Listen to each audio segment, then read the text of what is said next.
Yeah, so I've been here. I came to this church in 1983, and we were running the Seventh-day Adventist Church down the road from here. There were about 20 adults and 11 kids. The church had it was kind of going downhill, and so I had been the assistant pastor at Faith Presbyterian. And it's a long story, but I came down here, and the Lord was very kind. And we grew, and in 1988, we moved into this current building. So we bought property and built this building. And then in 95, we added the second building, which we're in here now. So that's kind of the physical piece of it. Over the years, we added elders, of course. And in the late, I think it was in the late 90s, I would have to go back, but thereabouts, I really began to be convinced, as I looked at the scriptures, that the church should be a place where we demonstrate and see the reconciling power of the gospel. 11 o'clock Sunday morning, unfortunately, is still the most segregated hour in America, and so through a series of events, I really began to study this subject and realize that that is a biblical imperative. It's part of the gospel that God not only reconciles us to Himself, but He reconciles us to each other, particularly across the lines of race and class. And so we, as a staff. So I remember a staff meeting. We had two other guys here, Rick and Jeff, at that point, and I kind of said, I think we need to become a multi-ethnic church, and their jaws kind of dropped, and we for about a year we went around and around debating this, and finally came to the conclusion that this really was a biblical imperative. It wasn't just something that was optional, and having come to agreement there, we went to the session.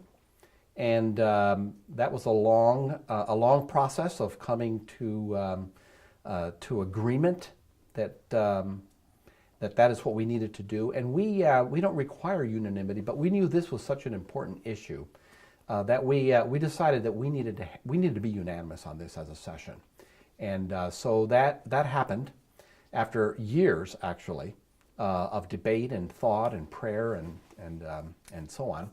And we ended up adopting a vision, and we required all of our elders and now all of our staff to not merely to affirm, to embrace a vision, not simply that they are unopposed, but in this case that they are positively for that vision. And so that really was a turning point for us as we sought to reach out into our community. And we brought Kenny on because we wanted to. We felt that it was important to have an African American on our staff. We did a demographic study right here of our community, using the M&A material, whoever it was that was used back then, and we discovered that our community was 3% Latino, 6% Asian, 38% African American, which leaves about 53%, I think, Anglos. Our church didn't look like that at all. We had no African Americans in our church. And I guess the only minority was me, because I'm Latino, although I never thought of myself in those terms, that's a whole nother story of self-awareness. And anyway, so we decided that we wanted to be intentional about reaching the African Americans in our community, and we thought, if we could bring an African American on staff, that would be a great way to help us, and that certainly has been the case. And we share the preaching just about equally. If I'm preaching, he leads worship and does the sacraments. If he's preaching, I do sacraments, lead worship, and because we wanted to model that in our leadership, and the results actually speak for themselves. Our church today is very different than it was 10 or 11 years ago when Kenny came, and.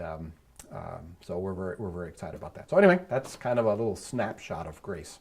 How would you describe the difference as far as just, what was the makeup then? What is it now? So we need Jeff Rakes here. He's the guy that he's the analyzer in our church. So he could tell you all those statistics. But it seems like didn't we discover that there was like almost 20 different nationalities now? Yeah, I counted like 19 different Nationalities in our church nationalities now, which, represented. yeah, that's very cool. Our kids come back, they've been gone for like that. Every time they come back, it's like, Dad, the church is really, this is like looking at yourself in the mirror, right? Every day, you don't really see, it's kind of like you don't really see the difference, but someone that hasn't seen you in 10 years comes along and says, whoa, you've really changed, And that's what's happened here at Grace, is that there has just been this transformation. We were typical PCA, white, middle upper class congregation, and today we are multi-ethnic, and perhaps more importantly, I think, cross-cultural. There are folks that are very, very poor, and we don't have, I don't know, maybe there are some super wealthy people that haven't revealed it to us, but but nevertheless, there's quite a range socioeconomically, educationally in our church, and I think that's part of the beauty of our church, is that there's that kind of difference between folk in our church. So I don't know what the numbers are, the actual percentages. That would be helpful. Actually, we have never really thought of this as as like in any kind of what shall I say, like a political correct or any kind of ideas of quotas or anything. So we really haven't even kept track of that. But actually, it's just within the last year, I think we said as a staff, maybe we should, in our database, we should make some little notations of people's ethnic background, just to be able to actually look and see. So I don't know that we've done it for everybody, but we actually just started probably within the last year. So in some ways, we don't even know because, our effort hasn't been, well, you got 3% Latinos, we should have that. 6% Asian, we should have that. 38% African Americans in our community, we should have 30. We haven't done that.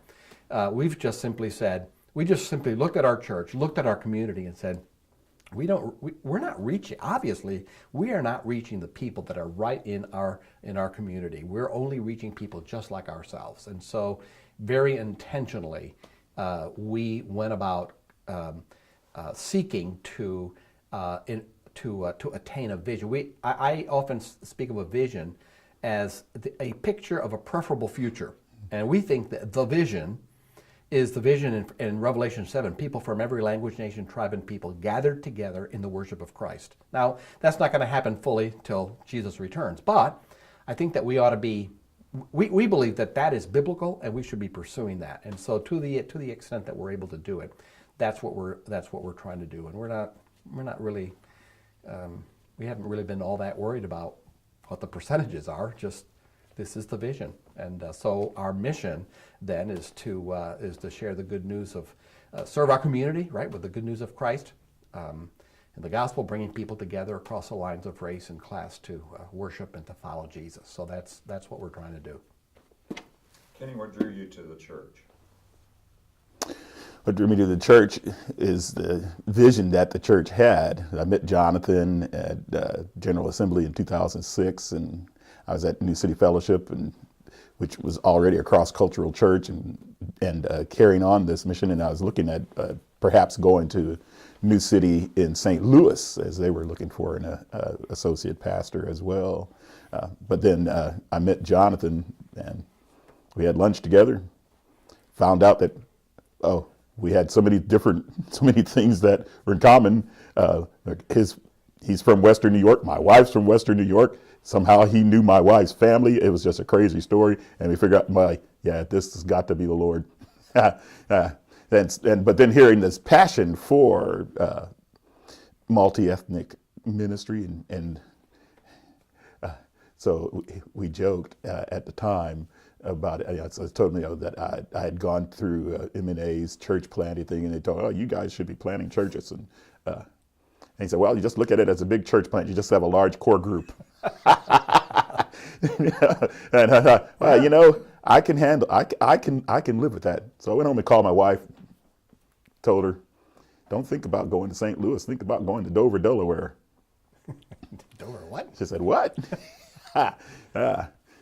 So that's what drew me is just the passion for the vision of reaching people across lines of race and class, and gathering them into worship and demonstrating the power of the gospel in that way. That is what drew me to the church. It felt like a challenge, and not that I knew what I was doing, but but that, here's a place where God could, he could do His work and use me if that's possible. And 11 years later, so we're still here, still plugging away. Tell us about what are the ways in which the church is engaged with the community? Well, some of the ways that the church has engaged with the community is trying to listen to people. One of the things we did early on was there's a big festival that happens here in Dover. It's called the African American Festival. And so one thing that we did with the whole church went down there. We took water, handed out water, took surveys, and talked to people, trying to find out exactly, what is it that the African American community in Dover needs, and how can the church help bring those assets in the community and the needs of the community together. And one of the things that was spoken about is jobs. What can we do to get out from behind the walls of the church and come out here to where people are? And so all of that became the background for moving into Mercy Ministries to help us to reach across the lines, particularly race and class, since poverty is a big deal in a rural area. Jobs aren't plentiful. Training people, so we formed Jobs for Life. Then out of Jobs for Life, we formed a nonprofit called Grace for Dover, which is now Arise. But those are ways that we could reach into the community and reach people. It was a natural move to reach folks not only across ethnic lines but class lines. So that's been a good ministry, and it's been a good way of bringing folks in and putting the church out in the street as well. The others we interviewed mentioned ESL and Jobs for Life and disabilities. Yeah, Embrace. Are there any others? Anything Faith else and Finances. to add to that list? Yes, Faith and Finances is another ministry that came along. That was all a part of Grace for Dover.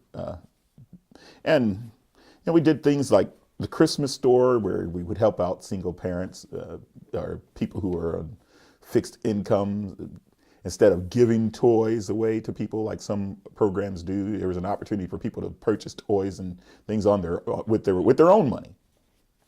Brand new toys at a greatly reduced price. They'd come in, they'd shop, buy stuff, and go home and celebrate Christmas with their families. And it's just a way of giving that type of dignity that any person who has the means to do it would celebrate with their family. Yeah. Embrace is something that we do, reaching families that have children with special needs. Because one of the things we discovered is that something like 76% of people who have children with special needs will not attend the church because they don't feel welcomed. Mm-hmm. And when I heard that statistic, I was like, "Oh, really? That's terrible." Since Jesus came along and He healed the sick. So there was a young lady in our church who had a passion for this ministry, and so we just started working together. And now, once a month, there's a respite night, and it's probably 40, 50 kids that come, and their families. Some of them bring their siblings along with them, and they meet, and mom and dad or grandpa and grandma go off and they have 3 hours to themselves where they can go and shop, eat dinner, hang out at home, or whatever they want to do while their kids are here in a safe environment, and they have an opportunity to hear the gospel as well. It's been a great ministry. It's another outreach, and we have the families that have stayed in the church because of that ministry.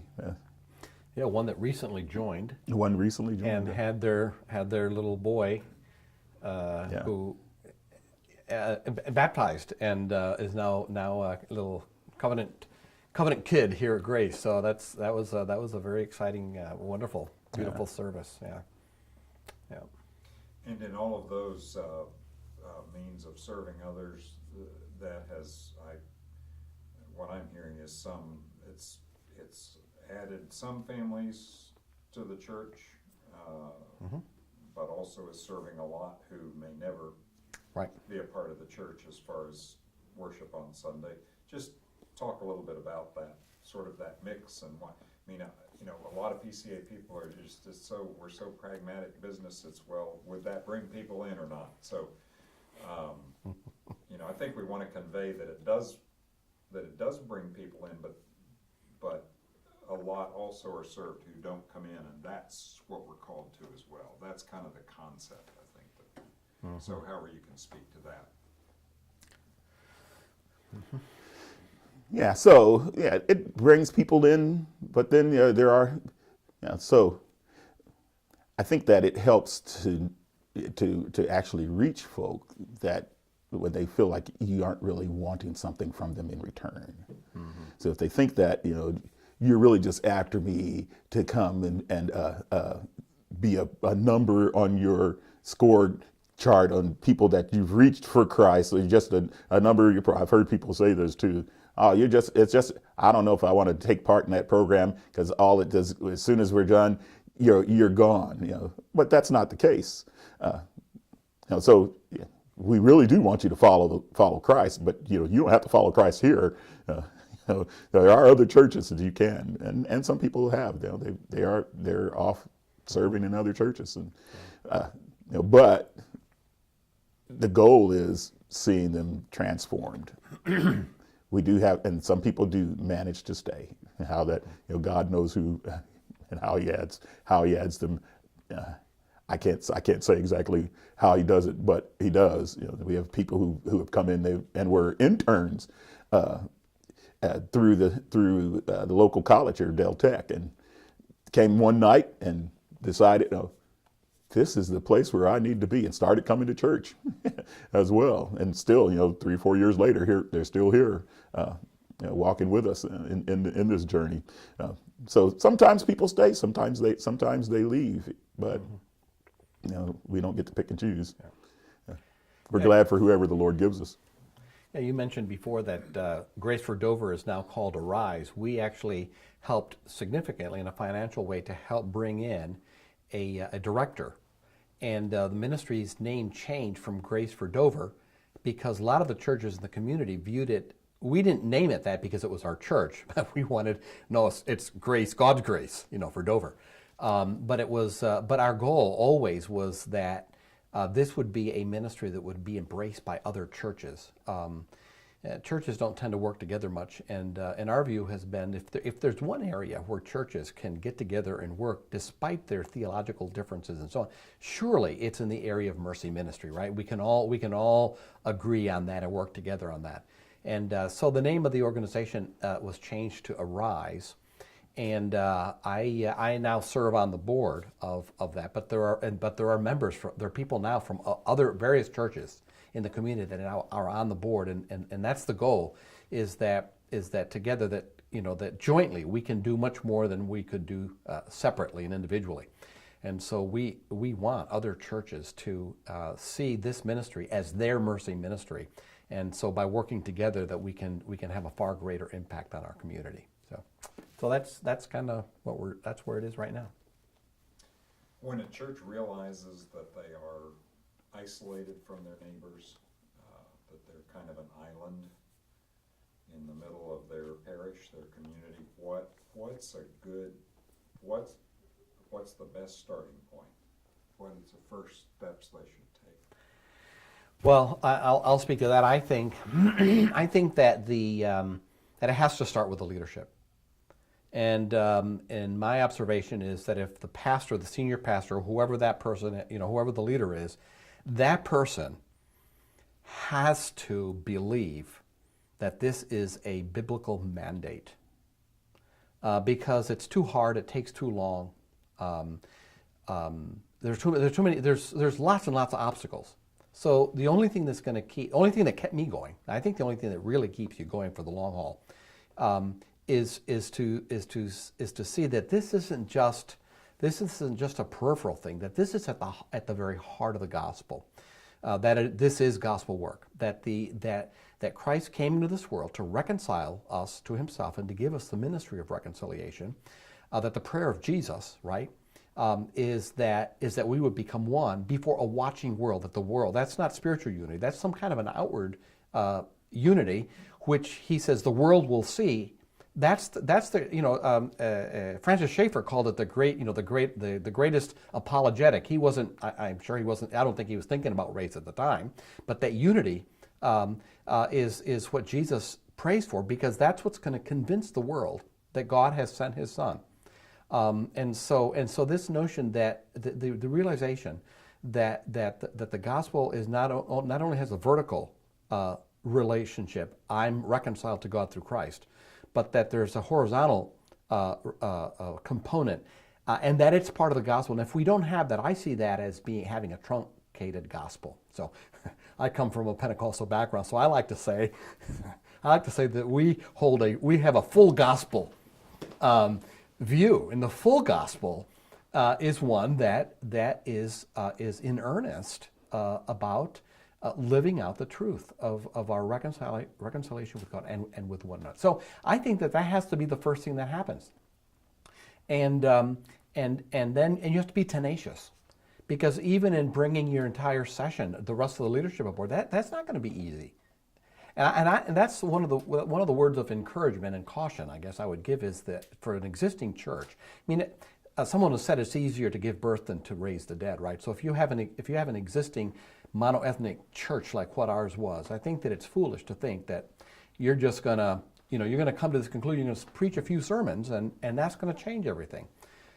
It takes work, it takes time, it takes prayer. So I think that you have to begin with the leadership. That has to go. If you have a multiple staff, that has to be embraced as a pastoral staff in a session, and so that you're really convinced that this is a necessity. And I think that's where it begins. Once you come to that position, and you believe that there's no compromise, but you have to reach your community. And by the way, I think that it's not just a racial thing. You can be in a community that is pretty monoethnic, but is very likely very different culturally. You've got the educated and the wealthy. You've got the poor. I mean, there's the lines that divide us are numerous. But the point is that the gospel is able to reconcile, that the dividing wall of hostilities, whatever those dividing walls are broken down by the gospel. So when you come to that place, then you see, then you do whatever you need to do. You read books, you go to seminar. I mean, you start, it's like we know what we have to do. Now the question becomes how. And though the how is important, but if the what is not a burning passion that cannot be given up, then eventually you just I think that your efforts peter out. So I think, so that's it. I think that. So, and then once you come to that point, there are resources. I mean, our own denomination, right? The study papers that have been put together. Our denomination is coming out with a study committee on racial reconciliation. It's going to be giving its report this year at the General Assembly. It's going to give a lot of recommendations and so on. We'll see where the General Assembly is, in terms of the report. I'm pretty optimistic that it will have a positive response. And there are going to be a lot of recommendations that are a part of that. There's a lot of literature now. This issue is we're not at the leading edge at this point. There are other pioneers that have gone before, guys like Mark DeMaz and the Mosaics Global Network, and I've been on the board of that organization, which is a lot of churches from a lot of different backgrounds with this common cause of the multi-ethnic church. So there are a lot of resources. If you really want to do it, I think that you can find those the helps. But if you're committed, you're dependent on the Lord to do what really is a supernatural work, then there's great hope. And if we pray according to the Lord's to God's will, we know He'll answer it, and we know this is God's will, right? so we can pray pretty confidently that He will help us and enable us to accomplish this goal. Yeah, and I think too that every church has a history in their community. If you're stuck on your island, culturally speaking, the history that you rehearse among yourselves may not be the history that the people who are outside of your island see and what they remember. So it would be good. It's good to once your leadership is convinced that this is what we need to do, and this is what the gospel is about. This is what Scripture is leading us to. Once they're convinced, you need to hear what the community has seen or heard about you, and what they think of your church and where you are. Because that is something that is going to have to, it has to be recognized. It'll help you take off your blinders if you've been on an island. Yeah, you certainly are wearing blinders, kind of like Tom Hanks in Castaway. You only relate to Wilson. Pretend it's living. Yeah.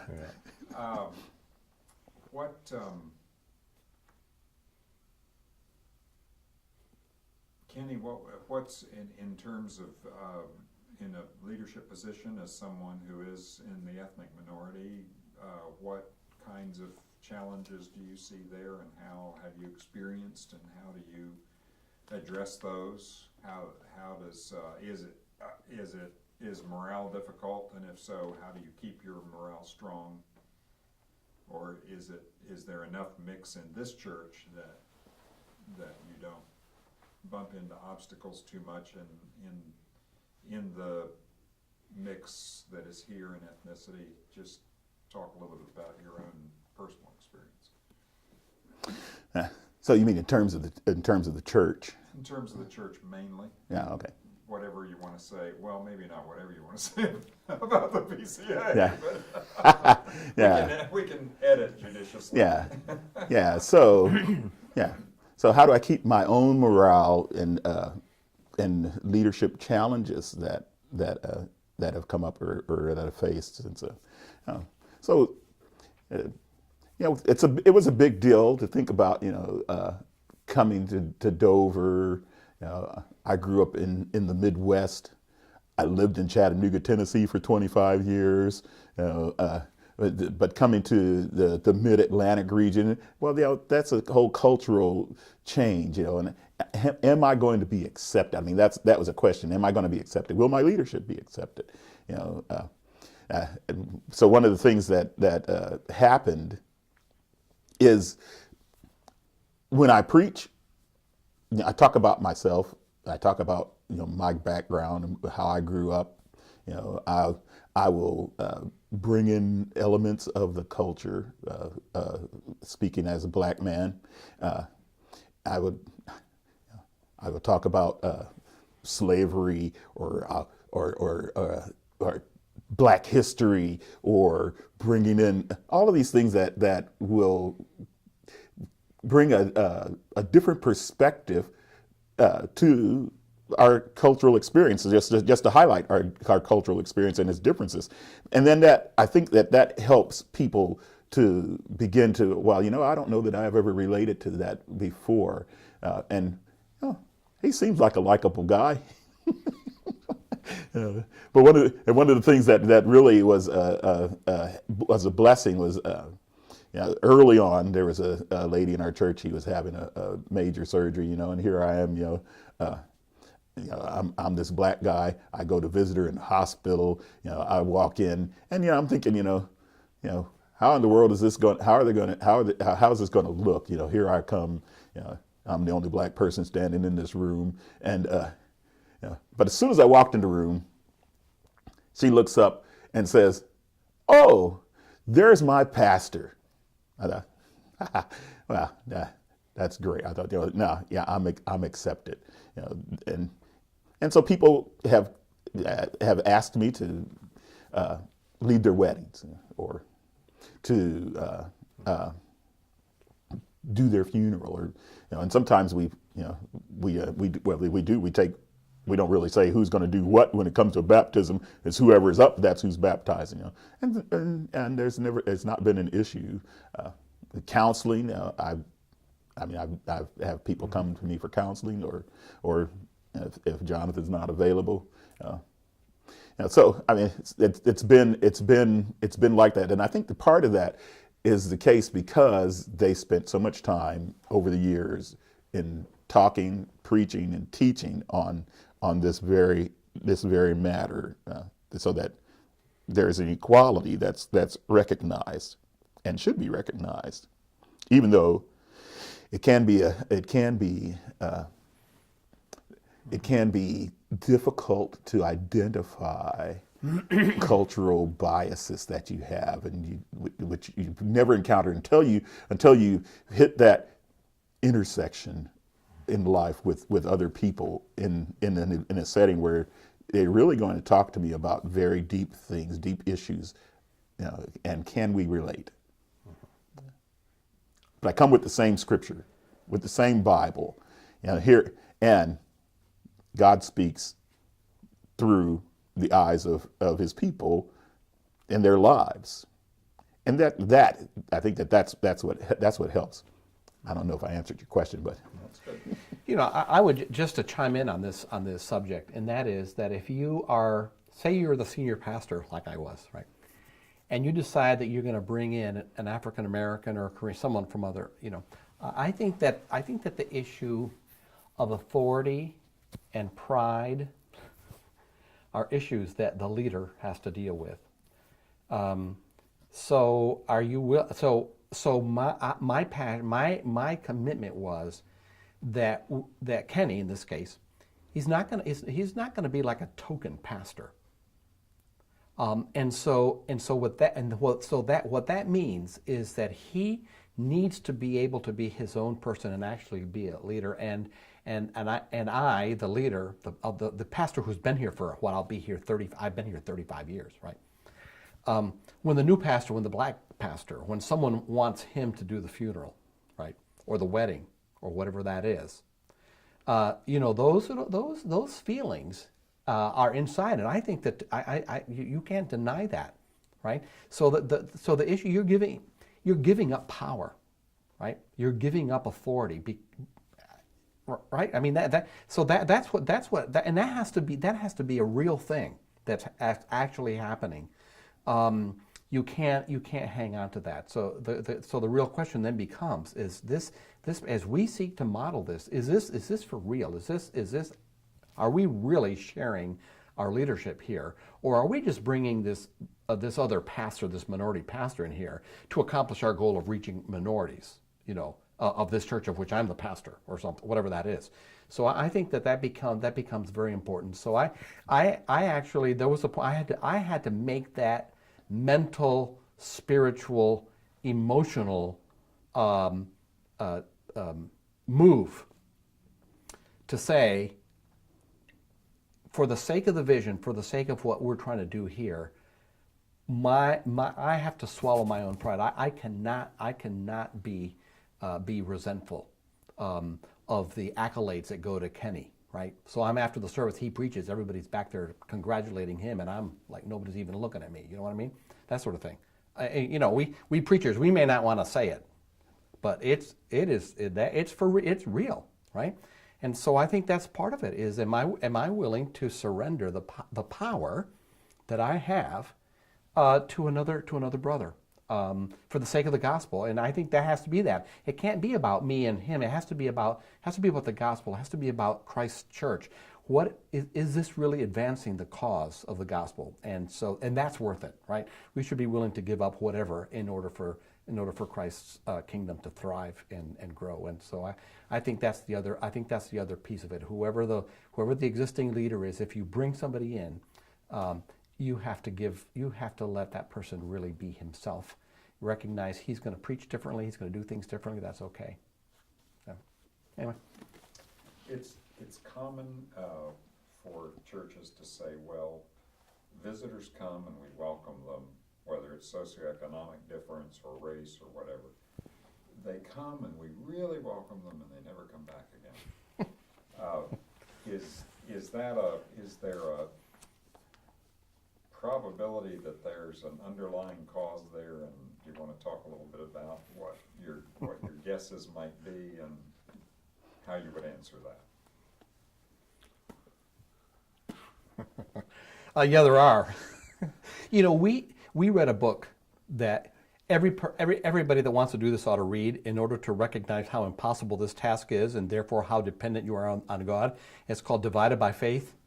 We read that. I read that book. I was like totally depressed. When I was like, oh, there's no way, right?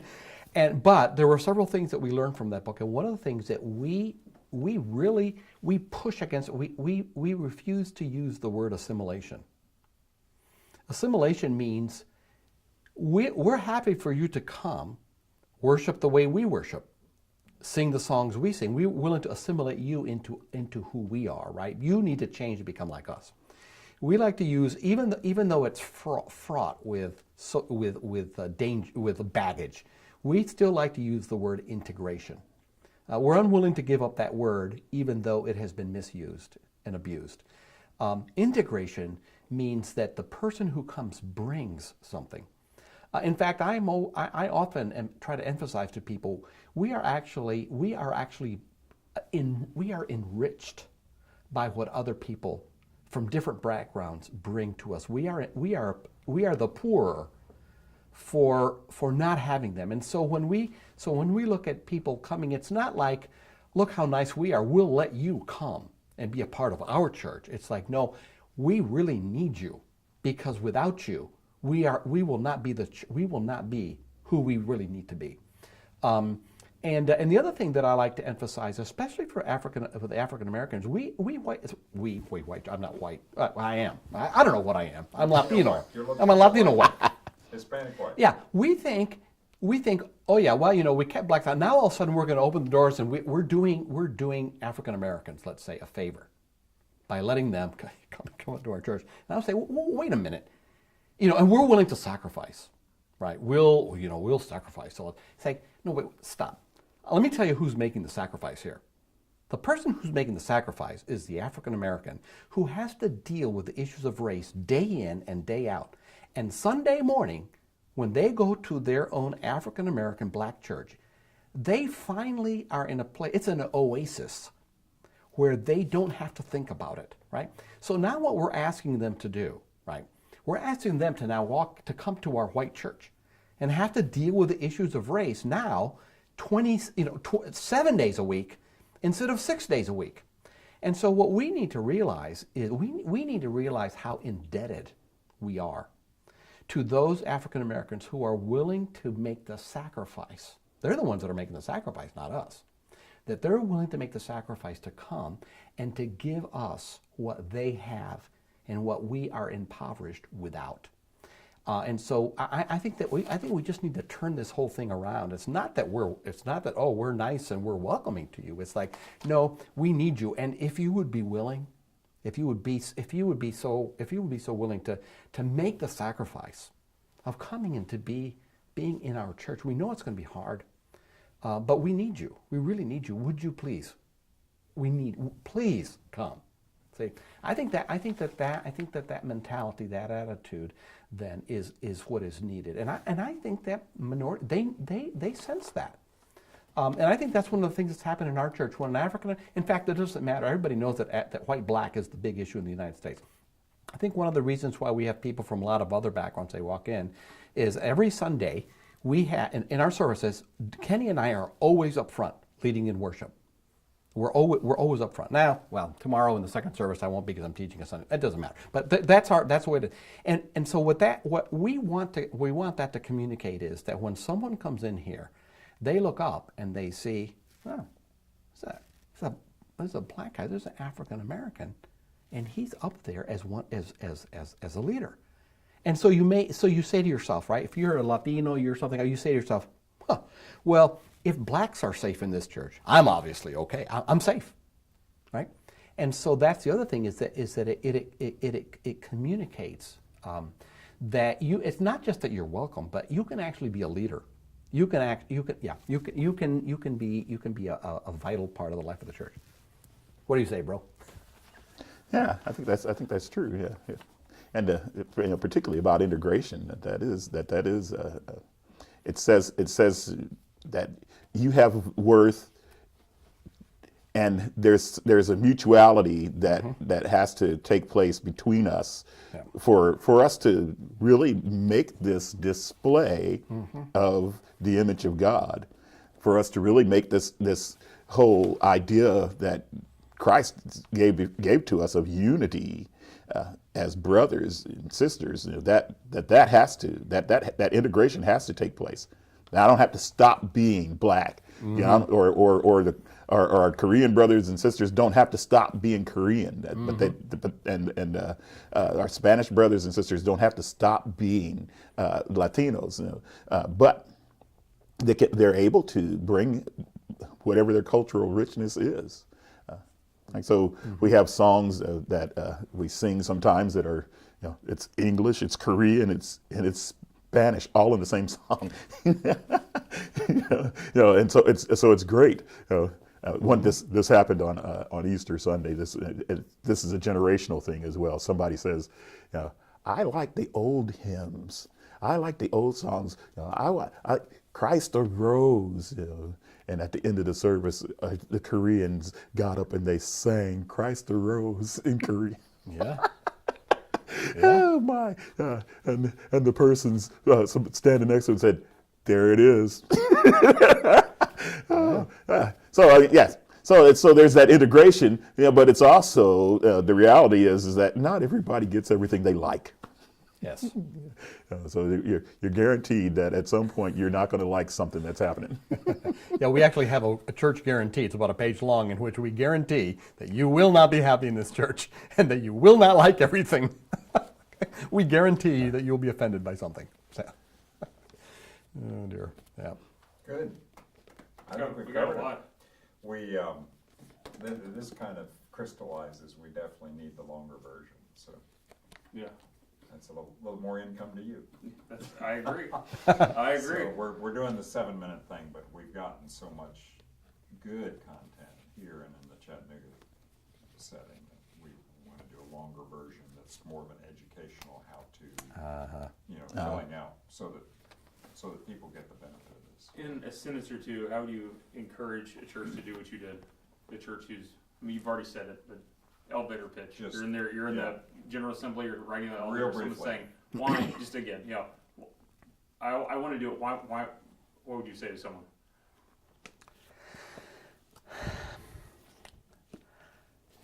I think that the most important reason to pursue this vision is because it is God's vision for His church. And there's nothing more satisfying than to have this confidence that what you're leaning into, is what God wants. We pray, "Thy will be done on earth as it is in heaven," right? And so what we are praying for and we're pursuing is the reality of the kingdom here on earth. And there's incredible joy in it. Once you've experienced multi-ethnic worship like we have here, it's like you don't want to go back. People in our church go places and